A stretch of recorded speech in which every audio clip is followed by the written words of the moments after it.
નમસ્કાર, સોની લો એસોસિએટ્સમાં આપનું સ્વાગત છે. આજે આપણે જાણીશું ચેક બાઉન્સની ક્રિમિનલ કમ્પ્લેન્ટ કોર્ટમાં કેવી રીતના ફાઇલ કરવી એ વિશે. સૌપ્રથમ તો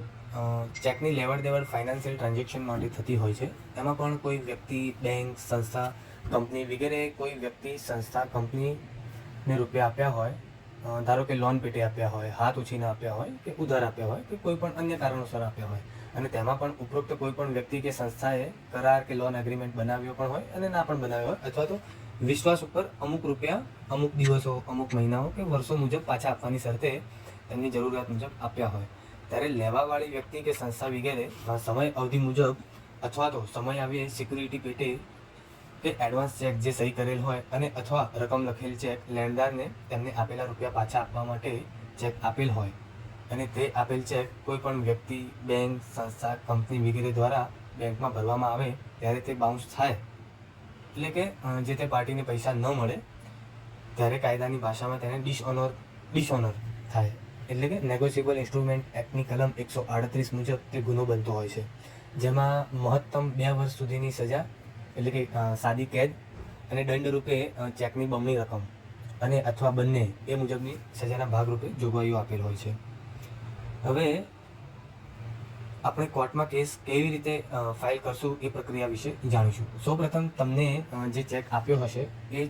ચેક બાઉન્સ થાય તેવી સ્થિતિમાં તુરંત જ તમારે તમારા નજીકના કોઈ પણ સારા વકીલ, એડવોકેટ શ્રી હોય તેમનો સંપર્ક કરો અથવા લીગલ એડનો સંપર્ક કરવો. લીગલ એડનો ત્યારે સંપર્ક કરાય કે જેમની વાર્ષિક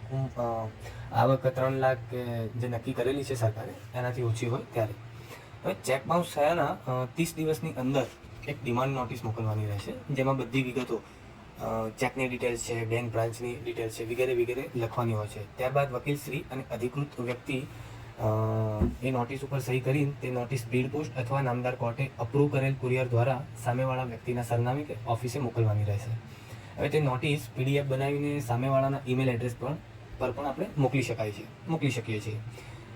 જે નોટિસ આપણે મોકલી એ સામેવાળાને બજી જાય એટલે કે મળી જાય, જે આપણને ટ્રેક રિપોર્ટથી ખબર પડી જતી હોય છે, ત્યારથી 15 દિવસનો સમયગાળો રાહ જોવાનો હોય છે કે સામે કોઈ જવાબ મળે છે કે નહીં, અથવા નોટિસમાં લખેલ રૂપિયા માટે કોઈ વાતચીત સામેવાળા કરે છે કે નહીં વગેરે વગેરે. ત્યારબાદ 15 દિવસ જેવા વીતી જાય એટલે કે 15 દિવસ પતી જાય એના પછી 30 દિવસની અંદર જે તે ફરિયાદી છે એ બેંકના અધિકાર ક્ષેત્રમાં આવતી કોર્ટમાં વકીલશ્રીની મદદ દ્વારા ક્રિમિનલ કમ્પ્લેન્ટનો કેસ દાખલ કરવાનો હોય છે, જેમાં વકીલશ્રી જણાવે એ પ્રમાણે અગત્યના પુરાવા, દસ્તાવેજો મૂકવાના હોય છે. ત્યારબાદ છેલ્લે નામદાર કોર્ટના રજિસ્ટ્રાર તે ચેક કરીને કોર્ટ અલોટ કરશે અને કોર્ટ અલોટ કરીને કેસ રજિસ્ટર કરવાનું કહેતા હોય છે. ઘણી નામદાર કોર્ટોમાં એરિયા પ્રમાણે અલગ અલગ કેસ રજિસ્ટર કરવાની પ્રક્રિયા હોય છે, જે આપણે ધ્યાનમાં લેવી જોઈએ. હવે એમાં આમ તો સમયગાળો 6 મહિનાનો હોય છે, પરંતુ